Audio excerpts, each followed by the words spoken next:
anni fa nella mezza maratona, secondo nel 2025 sui 42 km, finalmente quest'anno l'ugandese Victor Chembowi raggiunge il gradino più alto del podio della Padova Marathon 2026.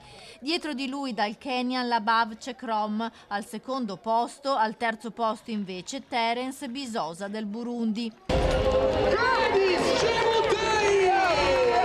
La keniana Gladys Chemutai domina la gara femminile, seguita da due connazionali. Per la mezza maratona maschile invece il podio è tutto italiano. Vincitore della mezza di Padova, al secondo posto Daniele Meucci. Ahmed Houda al primo posto e Daniel Meucci, atleti della squadra dell'esercito, mentre al terzo posto il veneto Daniele Ferronato di Trevisa Atletica. Sia lui che Houda sono allenati da Ruggero Pertile.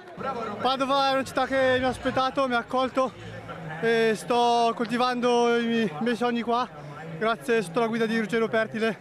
E sono molto contento di aver lasciato un'impronta e poi ci tenevo tantissimo a far bene perché sono strade che conosco e quindi è veramente un'emozione. 6.000 gli atleti che hanno preso parte a questa edizione della Padova Marathon, arrivati da 70 paesi del mondo. Abbiamo atleti di casa, abbiamo atleti internazionali, ci tengo a sottolineare che abbiamo accolto 70 paesi diversi, abbiamo distribuito pettorali per i 5 continenti, addirittura abbiamo avuto atleti che ci hanno raggiunto dall'Australia. Io personalmente ho dato un pettorale a un ragazzo del Kazakistan, quindi Padova sempre più internazionale. A premiare il vincitore è stato il presidente del Veneto Alberto Stefani.